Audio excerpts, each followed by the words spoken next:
So it was a busy year under the dome as well, at the State House, that is. And for some lawmakers, things got personal. State Senator Brian Joyce's dirty laundry got aired all year long, starting with the Globe story about his getting free dry cleaning services. Then came an FBI raid of his law office, subpoenas, and even a controversy over his home property tax bill. On the business side, while legislative leaders kicked the can on some issues, one important item they did take up was the transgender public accommodation bill, which Governor Baker signed into law in July. And a 2014, well, it wasn't a scandal of a few years ago, came back with a bang when a U.S. appeals court judge overturned the convictions of 3 former Mass Probation Department officials who've been found guilty of a combination of mail fraud, racketeering, conspiracy. Will the ruling lead to open season on Beacon Hill? Can we start with this for a second? My sense is, I haven't done any polling, I don't think anybody cares about this probation thing except me and your newspaper. I mean, even though there was no crime committed, according to the appellate court, this was a pay-to-play thing, pure and simple. You give us more money from the legislature, and we at the probation department will hire all your friends, which they did. Pure and simple. Yeah. But at the end of the day, I guess the court ruled that while it was distasteful, it wasn't illegal. So, and I think it will have, perhaps will have some implications on what happens to Mayor Walsh and his administration. I think it makes, he's slept very well the next day. Yeah. You're a former legislator. Again, you know, one of your former colleagues, Representative Petrolotti, 100 of his financial backers worked at the probation department. I assume his colleagues knew what was going on. Should we not worry that this is now going to be open season despite that reform that passed there for the Globe I don't think series? It's open season, and I do believe that people are on heightened alert right now, and I certainly think that the legislators, the people within, you know, these various agencies, you know, I think that people are much more cautious about doing it. But again, you know, I can't begin to tell you how many times people would call me, will you write a letter of recommendation? What'd you do? I mean, and I remember seeing my name in one of those articles. I'm like, I don't even know who that person is they're talking about. I mean, Did you raise your right hand and say that? No.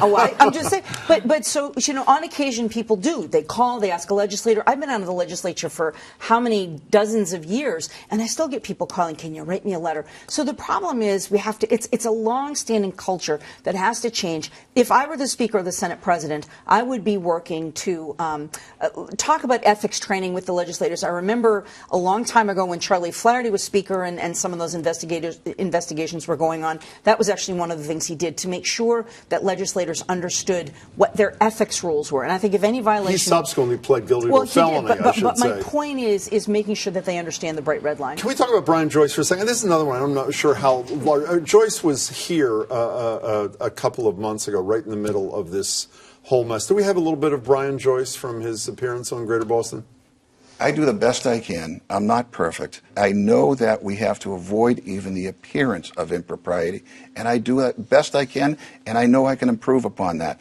But the 2 accusations that have been determined by the appropriate bodies have been determined to be false, and that I did nothing wrong. Did that taint the legislature more broadly, or was that just seen as this is Brian Joyce, end of discussion? We still don't know what's going to happen on the criminal front. No, I think it was Brian Joyce. I don't think it was the legislature as a body. In fact, I think the public, people I talk to, they give high marks to the Speaker, the Senate President, and that the legislature, unlike maybe years ago, is less of a, you know, let's make a deal. What are they giving high marks for? They give them for running a clean government and running a government that has been pretty non-scandalous, you know. Because we haven't had a 4th Speaker in a row who was a felon. I mean that sincerely. I got into government in 1991. Back in those days, it just seemed like there was a lot more bad stuff going on than there is right now. Well, you experienced some of that crap with some of your own people, right? So, do you buy the notion that things are cleaner on Beacon Hill? Do you buy it? You have an odd smile on your face. I'm too young to really know that. How about you?